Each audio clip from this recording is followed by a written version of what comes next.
3 मई 2025 Saturday का दिन Australia में इलेक्शन होंगे और नई गवर्नमेंट आएगी। ये एक ऐसा इम्पॉर्टेंट डे है जिस दिन ऑस्ट्रेलिया की गवर्नमेंट कौन प्राइम मिनिस्टर होएगा उसका डिसीजन होएगा। अनाउंसमेंट हो चुकी है, पार्लियामेंट डिसॉल्व हो चुकी है। On the 3rd of May, you choose the way forward. Your vote has never been more important, and your choice has never been more clear. This election is a choice between Labor's plan to keep building or Peter Dutton's promise to cut. Only Labor is acting on the cost of living. Only a vote for Labor will keep your wages growing. Take 20% off your student debt and cut taxes again and again for every taxpayer next year and the year after. Political parties campaign करना शुरू कर चुकी हैं। Already recently budget introduce हो गया है इस साल का, जिसको काफ़ी क्रिटिसिज्म फेस करना पड़ा क्योंकि इसको इलेक्शन बेस्ड बजट बोला गया है, जिसमें काफ़ी चीज़ों पे फोकस नहीं किया गया। माइग्रेशन की बात करें, इंटरनेशनल स्टूडेंट्स की बात करें, एजुकेशन की बात करें, from international students point of view कोई भी मेजर अपडेट सुनने को नहीं मिली। लेकिन अगर बात करें ऑस्ट्रेलियंस की तो फोकस किया गया है। कॉस्ट ऑफ लिविंग को टैक्स कट करने की बात की गई है। नो डाउट जो पीटर डटन है उसने रिप्लाई किया है जो प्रेजेंट गवर्नमेंट ने जो बजट दिया था, लेकिन उनकी जो उनका भी फोकस है ना वो ज़्यादा से ज़्यादा ऑस्ट्रेलियंस को बेनिफिट कराना है। इन सभी में कहीं ना कहीं माइग्रेशन को लेके कोई बात नहीं कर रहा, लेकिन मैं ज़रूर करने जा रही हूँ। आज के वीडियो में उसके बारे में डिस्कस करूंगी। जो प्रेजेंट पार्टीज हैं वो क्या सोच रही हैं, उनका क्या एजेंडा हो सकता है अगर वो दोबारा पावर में आती है। तो वीडियो ने ज़्यादा इन्फॉर्मेटिव, कृपया करके इसको उन तक ज़रूर देखना, ज़्यादा से ज़्यादा लोगों के साथ शेयर करना। मेहनत करते हैं, हार्ड वर्क करते हैं आपकी वीडियो बनाने के लिए, आपको इन्फॉर्मेशन देने के लिए, तो कम से कम एक थम्स अप तो कर दिया करो, एक लाइक तो बनता ही बनता है। सो अगर आपको हमारी वीडियोज़ इन्फॉर्मेटिव लगती हैं तो डेफिनेटली दूसरों के साथ ज़रूर शेयर करना, और ऐसे इंपॉर्टेंट अपडेट्स के लिए मैं चैनल को सब्सक्राइब करना मत भूलना। इंस्टाग्राम पे मेरे को फॉलो कर सकते हैं, मैं ब्रीफ में इंफॉर्मेशन देती हूँ इंस्टाग्राम के ऊपर सेम टॉपिक की।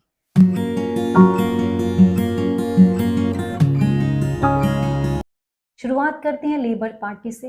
ये पार्टी प्रेजेंटली इन पावर है, इन्होंने इलेक्शन जीते और इनके कार्यकाल में मैंने तो ड्रामेटिक चेंज देखे, एक्सट्रीम चेंजेस देखे गए हैं।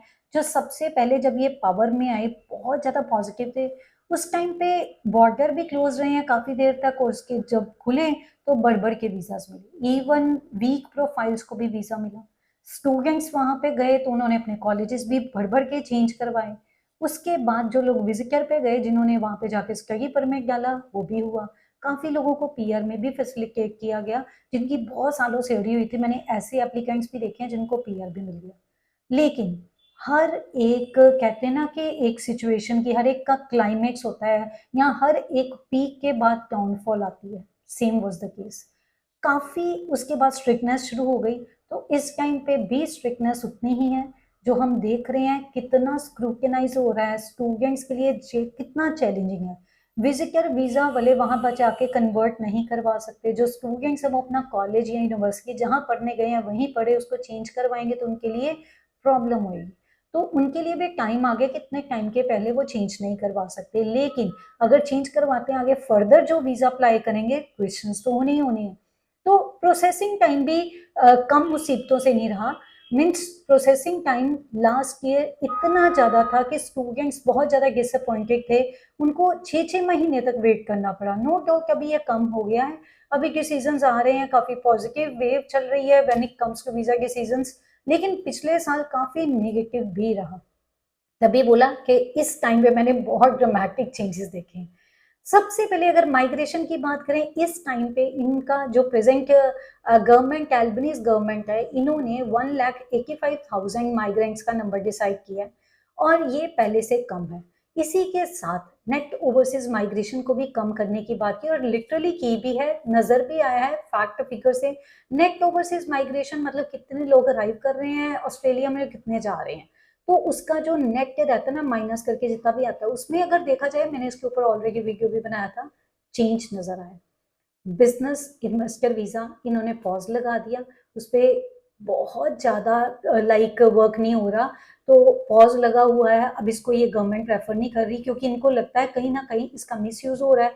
लोग आ जाते हैं सोशल सिक्योरिटी, पब्लिक सर्विसेज को यूज करते हैं, क्योंकि एक ऐसा वीजा है जिसमें 5 मिलियन इन्वेस्ट करना पड़ता है ऑस्ट्रेलिया में, और उनको वो सारे बेनिफिट मिलने पे शुरू हो जाते हैं जो एक परमानेंट रेजिडेंट या सिटीजनशिप वाले बंदे को मिलते हैं। रेजिडेंट कार्ड मिलता है और वो उस कार्ड से सारे बेनिफिट लेते हैं।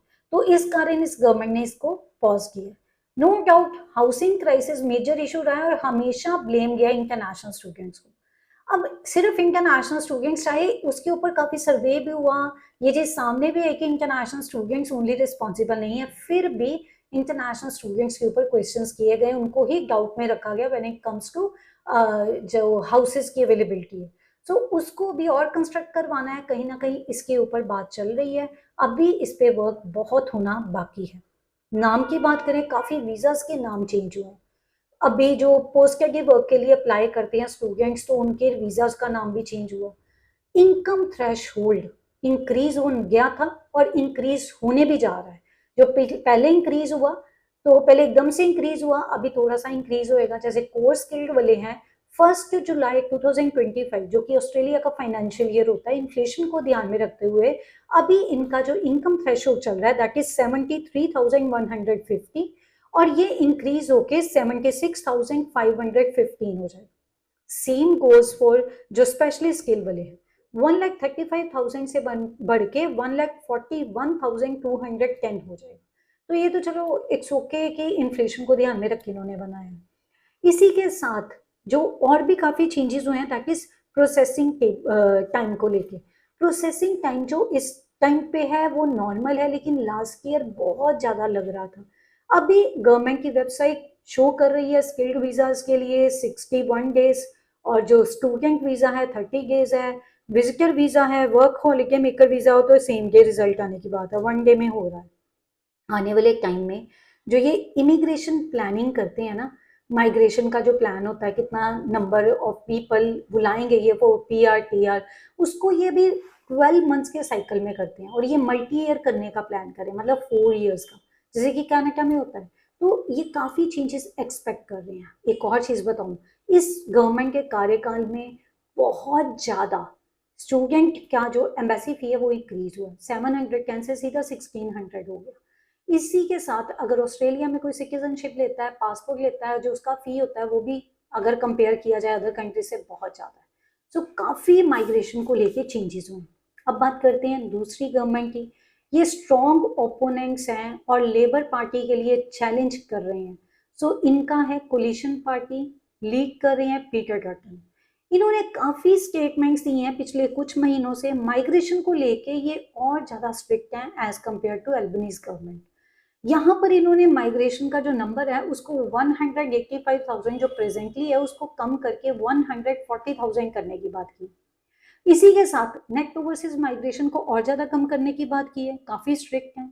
ज्यादा फंड्स लगाने की बात की है हाउसिंग कंस्ट्रक्शन के लिए। सो ये ब्लेम कर रहे हैं इंटरनेशनल स्टूडेंट्स हैं, जो भी टेम्पररी रेजिडेंट्स हैं, कहीं ना कहीं उनके कारण हाउसिंग क्राइसिस है। तो इसीलिए इन्होंने 2 साल का बैन लगाने की बात की है उन लोगों पे जो फॉरेनर्स हैं या टेम्पररी रेजिडेंट्स हैं और प्रेजेंटली जो ऑस्ट्रेलिया में हाउसेज हैं उसको बाय करते हैं। तो 2 साल तक के लिए वो बाय नहीं करेंगे, ताकि इससे हाउसिंग की जो क्राइसिस है उसको फेस किया जाए, उसको प्रॉब्लम को सॉल्व किया जाए। इसके अलावा सिटीजनशिप को लेके भी बहुत स्ट्रिक्ट है। सिटीजनशिप के लिए टेस्ट देना पड़ता है लोगों को, तो उसमें एंटी सेमिटिज्म को लेके क्वेश्चंस ऐड होने की बात की गई है। इवन रेफरेंडम इंट्रोड्यूस करने की बात की गई है। जो गवर्नमेंट ऑफिशियल्स हैं, अगर वो कोई बंदे को इन्वॉल्व जो क्राइम में इन्वॉल्व है पकड़ लेते हैं जिसके पास ड्यूअल सिटीजनशिप है, तो उसकी ऑस्ट्रेलिया की सिटीजनशिप कैंसिल कर दी जाए। नो डाउट लास्ट टाइम जब पावर में थे उस टाइम पे भी इन्होंने ये चीज करने की बात की जिसको जुडिशरी ने मना कर दिया, एक्सेप्ट नहीं किया, लेकिन ये दोबारा वो रेफरेंडम लाने की बात कर रहे हैं। इसी के साथ ऑस्ट्रेलिया की सिक्योरिटी को लेके बहुत पॉजिटिव है, उसकी सिक्योरिटी को फोकस कर रहे हैं। नो डाउट सभी पार्टीज कॉस्ट ऑफ लिविंग को कम करने की बात कर रही हैं, लेकिन मैं इसको ज्यादा इलेबोरेट इसलिए नहीं करी क्योंकि मेरा फोकस है आपको माइग्रेशन से रिलेटेड अपडेट देना। गवर्नमेंट जॉब कट करने की बात है 36,000, ये कहीं ना कहीं same as Donald Trump USA के जो प्रेसिडेंट बने हैं उनकी पॉलिसी से मेल खाता है, उनकी पॉलिसी को मैच कर रहा है। अब बात करते हैं ग्रीन्स वालों की। ग्रीन्स इस टाइम पे बड़े कॉन्फिडेंट है, नो डाउट एक माइनॉरिटी पार्टी है, लेकिन ये ऐसा सोच रहे हैं इस टाइम पे कि ये मेजॉरिटी में आएंगे, ऑब्वियसली एफर्ट लगाएंगे, एक अच्छा कंपटीशन रखेंगे बाकी पार्टीज के लिए, तो अच्छा भी है। जितना ओपोनेंट स्ट्रांग हो उतना ही ज्यादा कंट्री के लिए भला रहता है। लीड करें इसको मिस्टर एडम्स, उन्होंने फोकस जो रखा है वो स्किल्ड माइग्रेशन के ऊपर नहीं रखा, लेकिन ये फेवर कर रहे हैं ह्यूमैनिटेरियन और रिफ्यूजी माइग्रेशन को, उनको लेके ये काफी सॉफ्ट है। नो डाउट ये जो इतने ज्यादा रेंट वहां पे इंक्रीज हो रहा है उसको कैप करने की बात कर रहे हैं, इसी के साथ जो स्टूडेंट डेट वहां पे है उसको वाइप आउट करने की बात कर रहे हैं।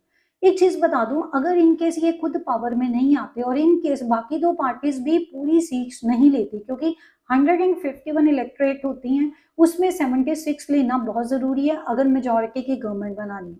अगर इससे कम होती है तो ऑब्वियसली कोई ना कोई सपोर्ट करता है, तो फिर ये मेजोरिटी ऑफ सीट्स लेते हैं, कोई भी दो पार्टीज अलायंस में आती हैं उसके बाद ये पावर में आती हैं। तो अगर ये अलायंस में आते हैं ना तो डेफिनेटली जो गवर्नमेंट साथ में होगी, जो पार्टी साथ में होगी, उसको जरूर फोर्स करेंगे इन चीजों पे फोकस करने के लिए। अब बात करते हैं इंडिपेंडेंस की।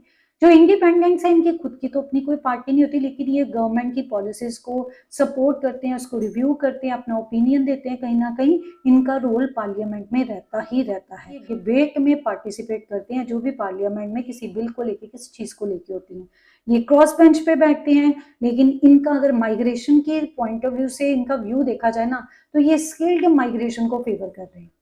अब माइग्रेशन की बात करें, इतनी ज्यादा स्ट्रिक्टनेस की अनाउंसमेंट तो हो गई है, फायदा ये है कि कहीं ना कहीं जो बहुत ज्यादा माइग्रेंट्स के ऊपर डिपेंडेंट एरियाज हैं वो कहीं ना कहीं कुछ और ऑल्टरनेट देखेंगे, लेकिन सफरिंग भी होगी, इकोनॉमी सफर कर सकती है। इंटरनेशनल स्टूडेंट्स का ट्यूशन फी बहुत ज्यादा जाता है, मेजर एक्सपोर्ट है ऑस्ट्रेलिया का, वहाँ के लोकल बिजनेसेस इन लोगों पे डिपेंड करते हैं, क्योंकि जो भी वहाँ पे टेम्पररी रेजिडेंट जाएगा उसने ग्रोसरी भी करनी है, उसने बेसिक चीजें भी खरीदनी है, उसने फोन भी खरीदना है, उसने इंटरनेट भी यूज करना है, तो उसने बिजली भी यूज करनी है, पानी भी यूज करना है, तो सबके बिल्स तो पे करनी है ना, तो कहीं ना कहीं इकोनॉमी में या बिजनेस को फायदा होता है, तो उनके लिए चैलेंजेस हो सकते हैं अगर माइग्रेशन कम होती है। लेट अस सी ऑस्ट्रेलिया में क्या होता है, अब अपना व्यू पॉइंट जरूर बताना। इसके अलावा आपको क्या लगता है कि और क्या एजेंडा हो सकता है माइग्रेशन और इलेक्शन को लेके इस टाइम पे, और क्या पॉलिसी चेंजेस हो सकते हैं?